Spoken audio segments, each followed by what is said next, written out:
natin nalaman na ang dahilan pala talaga ay si Marcos. Marcos is the mastermind of all what is happening in our country. You cannot delete that. He is the mastermind. Kaya nga alam mo, sa totoo lang, ako sablay yung ginawa ni Remulla. Siguro napagalitan to. Baka mapapalitan to eh. Feeling ko mapapalitan to eh. Medyo if you going to risk your personality doon sa lugar, you should win. Diba? Ibig sabihin, dapat kang manalo. Hindi eh. Tatanga-tanga siya eh. Sorry but that's the perfect definition. Tatanga-tanga siya eh. Hindi niya naharang. Nung hindi niya naharang, lumantad tuloy sa buong madlang people except sa mga medyang bayaran. Bantakin mo media na ang nagsabi na hinaharang ni Remulla at that time. Narinig niyo sa mikropono, di ba, yung sigaw ng sigaw, hinaharang niya ni Remulla, ni Secretary Remulla, ang mga senador. Parang ngayon, wala man lang siya sinabing ganon, na sinungaling si Remulla. Hindi, di ba? Kasi, tangina naman, tanga lang ang magsasabi na talagang, hindi, palabas lang si Remulla. Nagkataon, nagkasalubong. Wala magsasabing matinong taong ganon eh. Kahit pinklawan ka, malamang magbubulag-bulagan ka lang. Sigurado tayo magbubulag-bulagan ka lang. Lalo na yung mga loyalistang bayaran. Alam mo naman natin, mga loyalistang vlogger, bayaran na yan eh. So, tanggalin na natin sa eksena yan. Kahit tumai pa yung kanilang amo, sasabihin nila umihi. No. Kahit halimbawa lang, may lumalabas ng tae sa puwet ni Marcos, ang sasabihin pa niya mga loyalistang vlogger na yan, hindi yan tae, ihi yan. Kasi nga, bayaran po talaga sila. So, matik na yan. They would lie for their amo. Kasi, pag bayaran mo ba naman yung pagpapagawa ng ilong? Bayaran mo ba naman yung kondo? Bayaran mo naman yung pang-tsupageti nila? Talagang gagawin nila ang lahat para pagsinungalingan yung kanilang amo. Pero ang nakakapagtaka talaga dito, yung mga pinklawan at dilawan. Kasi, itahimik sila dun. Sa issue na, hinarang ba talaga? Tanungin nyo yung si Bayot na palsis na yun, tanungin nyo. Ikaw, anong opinion mo? Hinarang o hindi? Di ba? Doon, sigurado, tatahimik lang, iibahin ang usapan. Iibahin ang usapan. Kaya nga yung post niya, pahiya siya. Dinideny daw ni Soto. Di ba? May post siya eh. Sabi ni Palsis. Dinideny daw ni Soto yung,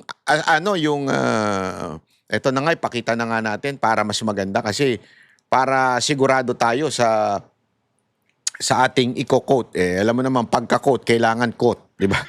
Kailangan verbatim, di ba? Hindi pwedeng hindi verbatim yan. No? Sandali lang. Chotomate. Huwag kayong easy. Yan pakita lang natin. Kaya nga ako tawan-tawa eh. Wala. Sa dami-dami ng pupunahin, etong si Palsis. Ang number one na kain-tae na vlogger. Ito ang kain-tae na vlogger eh. Di ba? Galit na galit sa mga Marcos and yet, ayan, kain-tae. Ito. Kaya pahiya tuloy siya. Sabi nito, may OMG! Kabaklaan talaga OMG! Tito Soto rebutted the Maleta allegation not only by saying he was not a senator from 20 to 25. Ang pinaka-proof na false ang allegation ay yung EA or executive assistant niya na si Mark na sinabing tumanggap na maleta for him died in 2015. Hindi ko alam kung bayaran ito talaga si Jesus Palsis. Ay, pangit. Wag mo, palitan mo na yung pangalan mo. Walang bayot na Jesus talaga eh. Tama si walang Jesus na bayot. Kaya please lang, pakipalitan yung pangalan. Ako na lang magbayad. Lucifer Palsis na lang. Sige na. Anyway, yung mo naman, yung huwag na natin pag-usapan niya, magagalit pa ibang mga sabi dito ni Attorney Baligod, the witnesses were referring to no other Mark but Mark Tiksay, the EA of Zaldico. Huwag ka kasing bobo. Bobo ka kasi Ano to? Makikinig ka? Habang nakikinig ka ba, nagchuchupageti ka? Hindi, ako nagtatanong lang Nung bang ikaw ay nanonood, nagchuchupageti ka? Baka kumakain ka na yung spaghetti. Yung spaghetti, yung Jollibee. Baka nagja-Jollibee ka, nag-spaghetti ka. Kaya hindi mo naintindihan. Mark Tiksay ang tinutuko, yung EA ni Zaldico, hindi EA ni... Ito don't be sobrang sorry pasensya ka na Palsis. Masyado kang bobo. Sagad sa buto yung enjoy yung mo. Bakit? How will the security of Zaldico know the name nung EA ni Soto? If that is true. Okay? Allegedly pa yan kasi pa yan Oh. So, kung yan ay totoo, at sinasabi ngayon nung mga Marines na binigay namin dun sa EA ni Soto, paano niya malalaman yung pangalan? Ako po pala si Ako ang tatanggap ng mali-maletang pera. Hindi Discreet yan. At ang lagi nilang kasama, paulit-ulit sa kanila pong testimony, ay si Paul at si Mark Tiksay. Hindi ko alam kung ano yung apelido ng Paul Basta ang palagi nilang kasama si Mark at saka si Paul. Yun yung EA ni Zaldico. At hindi yung mga soldiers ang humaharap. Sila lang ang taga-bitbit, taga-buhat. Tapos, sasabihin ni Mark at saka ni Paul, dito nyo dalhin yan kasi may pagdideliveran tayo. Ikaw, alam mo, halimbawa lang totoo to sabihin na natin, kunwari lang, another story, may dadalang ka ng perang bilyon-bilyon sa Jollibee, halimbawa lang, kasi pinag-usapan naman natin yung spaghetti. May meeting tayo sa Jollibee, pagdadalan mo ng pera. Ito bang mga magdadala ng pera, kikilalanin pa nila yung aabutan nila? Andali, sisiguraduhin ko lang Oy, kayo Paul, Mark, sisiguraduhin ko lang yung kausap ko, yun talaga yung bibigyan. Hindi. Naandun si Paul at si Mark. Kung hindi man si Paul, nandun si Mark. So ibig sabihin po, Mark Tiksay ibig sabihin po, sila ang nakikipag-usap. Ikaw lang yung inuutusan. Dalin mo dito. Akin na, pakikuha. Pakikuha yung lamang ko diyang pera. Bibigay ko dito. Ikaw lang yung magdadala. So doon pa lang, makikita mo na yung stupidity nito ni Falsis. Makikita mo na dito na hindi niya naiintindihan yung istorya. Kaya nga ang tanong ko, ano ginagawa mo habang pinanonood mo yung hearing? Ano ginagawa mo? Diba? Bakit ang hina ng comprehension mo? Tapos pangalawa niya pang sinabi dito ni Attorney Baligo dun sa second argument ni Palsis na ang pinaka-proof daw ng false yung allegation ay aside from dun sa patay na yung kanyang EA, ang proof daw nito ay yung kay Soto daw ay hindi pa senator. Alam mo, ang linaw-linaw dyan as a Filipino, we are respectful.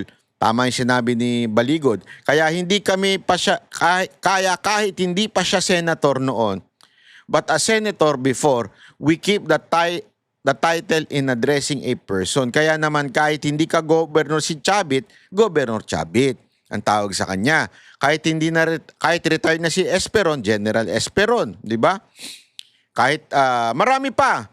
Kahit yung si Ninoy nga, ang tawag pa natin, Senator Ninoy Aquino, yung ibang mga gumagalang sa kanya. At kahit yung mga sekretary, di ba? Ang tawag natin, di ba, Secretary Attorney Trixie Cruz Angeles. Kasi dati siyang spokes o dati siyang secretary. So yun ay kasama sa paggalang. Yan po ay courtesy ang ibinibigay. Di ba? Ito ang hindi maintindihan ni Palsis. Sasabihin niya, sandali, ito yung mga argument nila. Hindi pa naman senador si Soto niyan O kahit na, sige, given, you have to respect Soto, tawagin mo siyang Senator Soto. Hindi pa naman senador si Soto niyan. Para saan yung pera? Remember, yung pinakita ng mga Marines, nakasakay sa helicopter, si Soto at si Lacson sa helicopter ni Zaldico. Tanungin ko kayo, sinagot ba ni Soto yon na nakasakay sila sa helicopter? Remember, di ba? Campaign period yan. Hindi nyo ba napansin? Campaign period yan, na kaninong ticket si Soto? Di ba na kay Marcos? So, definitely merong campaign funds. Again hindi naman natin sinasabi na ito ay suhol sa kanya. Okay? At malinaw yun. Tanungin niyo yung mga Marines, hindi naman nila sinasabing, suhol sa kanya yan para sa project. Wala naman silang sinabing ganun. Naging defensive na lang yung mga Romualdez vlogger. Bakit? Campaign period ito. So automatic, pwede at hindi illegal na tumanggap ng pera during campaign period. First of all, tama sila. Hindi pa senador si Soto.